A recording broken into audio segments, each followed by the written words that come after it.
धार्मिक नाम है ये बात सुन लो, अगर बात कर और सबका सुनिए विचार, कम से कम और जानना पड़ेगा।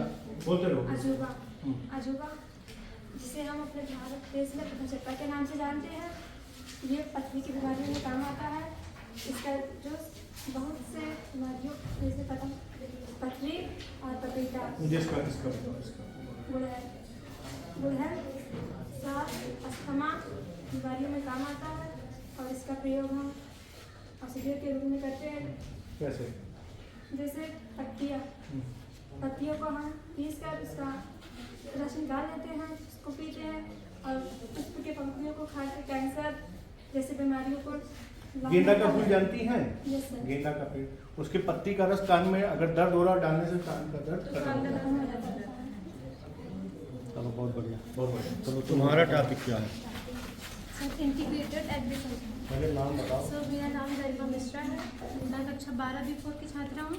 मेरा टॉपिक है इंटीग्रेटेड एग्रीकल्चर। तुम बताओ। मेरा नाम आंशु जुगना, मैं कक्षा 12 B4 की छात्रा हूँ। जो हमारा टॉपिक है वो इंटीग्रेटेड एग्रीकल्चर है। सर जो इसका उद्देश्य है वो यही है कि कम लागत में अधिक मुनाफा। सर जो गांव के गरीब किसान होते हैं उनके पास इतना पैसा नहीं होता है कि वो अच्छे से अपना खेती कर सके। और इसके लिए ये चीज़ है, इसमें क्या किया गया है कि जो किसान है वो गाय मतलब पशुपालन को ज़रूर करे, इसके लिए सबसे इम्पोर्टेंट है।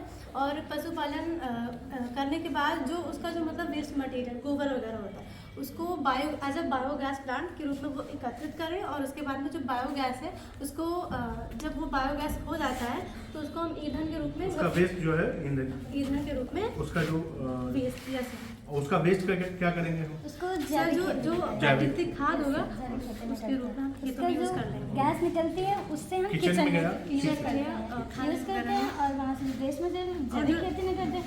और जैविक खेती से जो हम लोग को पैरा भूसा ये सब मिलता है उसको सबका प्रयोग हम लोग एनिमल्स रिसाइकल करते सारा। हैं। Yes, yes. और हम लोग मत्स्य पालन भी करते हैं, तालाब बनाते हैं यहाँ पे सर तालाब है। तालाब से जो मतलब पानी है मतलब वो हम खेतों में भी डाल सकते हैं और गायों को पिलाने में और नहलाने में भी यूज़ कर सकते हैं। और उसमें सर मछलियाँ हैं, मछलियों को हम पालेंगे तो उनको बेचेंगे तो उससे भी हमको मुनाफा होगा। और सर इसके ऊपर हमने मुर्गी पालन कर रखा है। सर मुर्गी पालन में हम मुर्गी को दाना देंगे, खिलाएंगे और फिर जो उसका जो वेस्ट मटेरियल होगा मुर्गी का वो तालाब में गिरेगा, मछलियाँ उसको खा लेंगी। तो सर उनको हमें खिलाने के लिए और अदर चीज़ों की आवश्यकता नहीं होगी। और मुर्गियों से हम लोग को अंडा प्राप्त होगा जो किसानों के लिए संतुलित आहार भी होता है। गायों से हमें दूध प्राप्त होगा जो भी संतुलित जो आहार गाय होता का है। जो चारा वो लेती है और दाना लेती है, वो दाना जो उनका बच जाता है कहीं किसी यूज में नहीं आता, वो मुर्गी वो खा लेगी। मुर्गियाँ खाएंगी। Yes. मुर्गियों का वेस्ट उसमें जाएगा। तो सर इसका कहने का मतलब ये है कि जो किसान है उसको कहीं अलग से कुछ खर्चा नहीं करना, जीरो बैलेंस से उसको स्टार्ट करना है और वो एक अच्छा इनकम, कर हाँ सकता है। एक अच्छी इनकम जनरेट। यस सर यही है। बहुत बढ़िया। और सर यहाँ तालाब के आसपास हमने बहुत सारे पौधे भी लगा रखे हैं जैसे कि केले तालाब के पास रहते हैं तो उनको अच्छे से पानी मिल जाता है, हमको डालने की ज़रूरत नहीं है। तो केला होगा हम खाएंगे भी और बेचेंगे भी। तो अंडा नहीं खाओगे अंडा भी। हाँ इकोसिस्टम ठीक है। इकोसिस्टम क्या होता है? जाओ तुम बताओ। परिवहन क्रिया परिशिष्ट किसी भी जैव समुदाय को अपने अजैव वातावरण के साथ जो गहरा संबंध होता है उसे परितंत्र कहते हैं। इसमें आपने क्या बनाया है?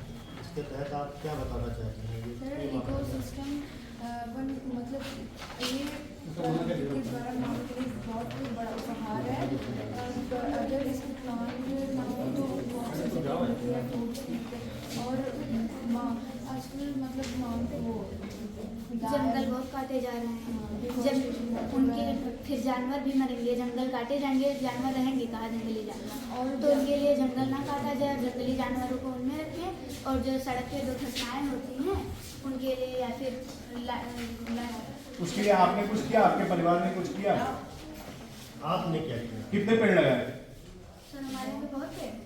आपने कितने अपने हाथ से लगाए? तो मैंने बहुत सारे 5 पेड़ लगाए। पक्का सोच। आपने खुद ने क्या किया? खुद भी करिए, बाकी इकोसिस्टम ठीक है। आपका तो हमें कभी भी जल को प्रदूषित नहीं करना चाहिए, जिससे हम जीवित नहीं रह सकते हैं।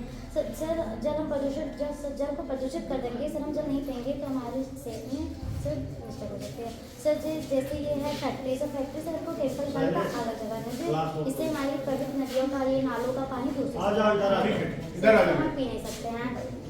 और सर वायु प्रदूषण, हमको वायु प्रदूषित नहीं करनी चाहिए। सर वायु प्रदूषित हो जाएगा तो हमारा बचना नामुमकिन है। सर जिससे वायु प्रदूषित हो जाएगा तो हम नहीं बच पाएंगे। वायु को हमेशा सोचना चाहिए। फैक्ट्रियों के पास मतलब जहाँ वृक्ष रहता है वहाँ हमारा वायु शुद्ध रहता है।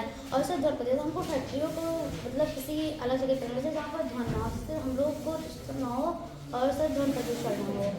और सर इसलिए हमको ये करना चाहिए। और सर कूड़े कचरे, घर के कूड़े करकट को कभी भी नदी नालों में नहीं फेंकना चाहिए। सर इसको प्रयोग करने के लिए हमको कूड़ेदान का डस्टबिन का प्रयोग करना चाहिए। आप थोड़ा जोर से बोले। समस्या है